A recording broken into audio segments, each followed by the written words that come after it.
How's it going, everyone? It's Milwaukee coming back at you once again.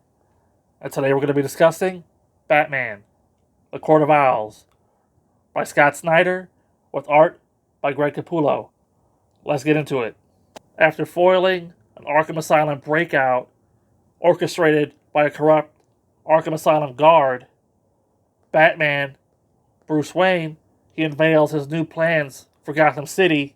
One attendee at the speech, mayoral candidate Lincoln March, he's very interested in investing in Bruce Wayne's new proposed Gotham City skyline. Batman then goes on to investigate a murder in which Dick Grayson's DNA is found under the victim's fingernails.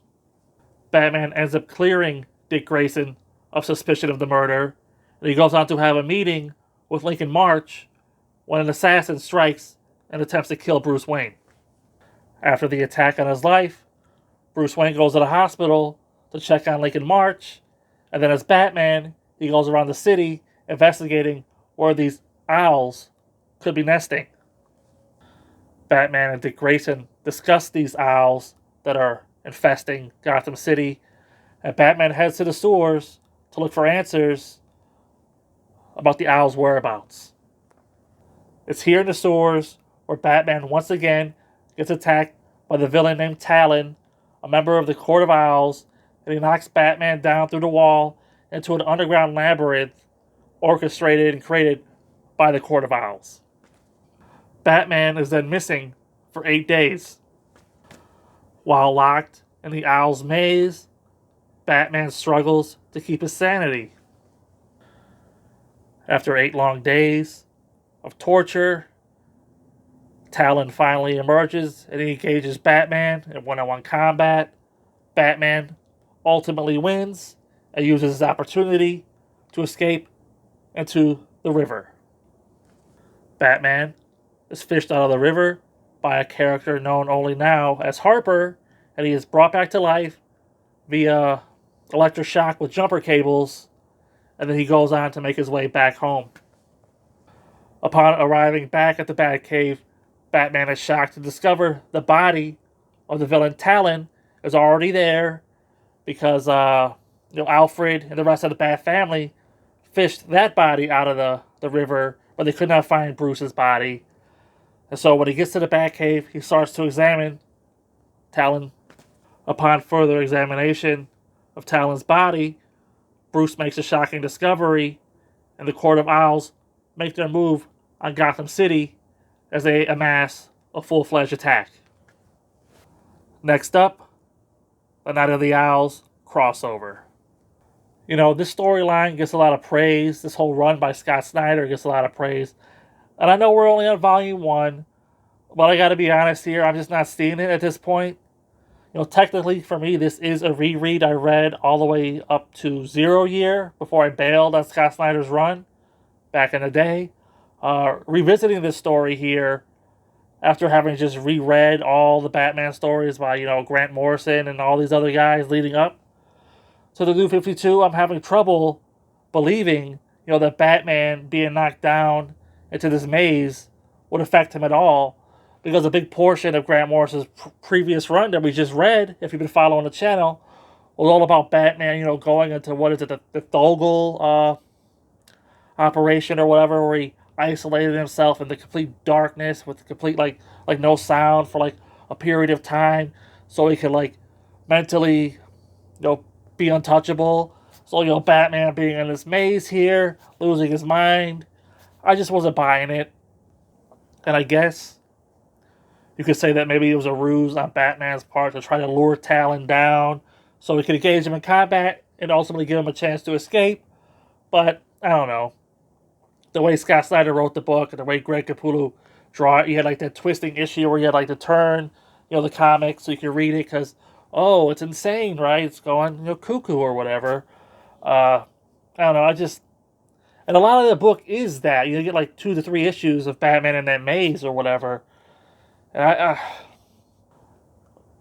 another pill that I had a hard time swallowing with this story was just the idea that the owls have always existed and no one has discovered them thus far. I know it's comic books, and this was a story that was created in a moment, and they're sort of like retconning that they've always been here. But I mean, this is a city, Gotham City. It's been through a lot. The whole No Man's Land storyline. Anyone? So the fact that the Owls have always been there on these mysterious 13th floors, and the fact that young Bruce Wayne went looking for them as a kid, and he discovered one of their lairs, and he got like trapped, and he was comatose before Alfred found him. I was like, come on. Sometimes when you bring elements from young Bruce Wayne's past to the story, they work. See Thomas Elliot from Batman Hush. Other times they don't work. See Dawn Golden from Batman The Dark Knight Golden Dawn, right? And I feel like this whole Owls thing is more Golden Dawn than it is Hush. It's just, I guess, backstory needlessly given here to hype up the villains, and I'm just not buying it. Another thing I didn't really care for in this volume was the death of Alan Wayne, right? At first, they kind of built him up in the Gates of Gotham story as like, this big Wayne or whatever. He's helped build the city skyline. They even encountered this character, I believe, in, Batman, the Return of Bruce Wayne storyline. So you kind of knew a little bit about Alan Wayne, and here they depict him as like this crazy guy who in his later years kind of went crazy because the Owls were coming for him, and he just runs down the street and falls into the sewers. It's like, what a joke. But then you find out later on that no, he didn't die from the fall.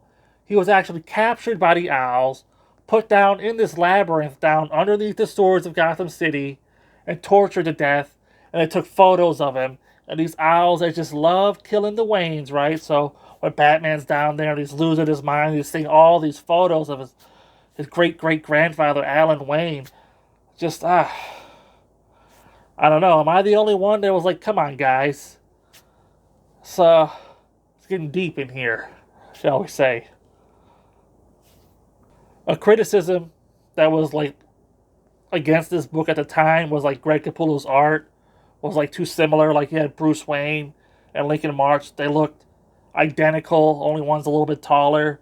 I remember that being a criticism back in the day that Greg Capullo took, personally. There's a reason for it. We haven't gotten there yet, but I still remember kind of what's going to happen later on. So I bring that up to say I really did like the art in the book. I feel like Greg Capullo's really carrying this one. Some of the art's like grotesque when Batman's turning into that owl creature, and just the rest of the Court of Owls when they looked in their owl form, whether or not they were actually owls or that was just Bruce's psychosis seeing them that way. Who knows, and ultimately who cares? But yeah, Greg Capullo is really shouldering the load on this one. So good art. Now, before you guys think that I'm being overly harsh on this volume, I have to state that we are only like 1/3 of the way through. This Court of Owls storyline lasts like 12 issues or whatever. This is volume 1. We still got the Batman line-wide crossover, Night of the Owls coming up.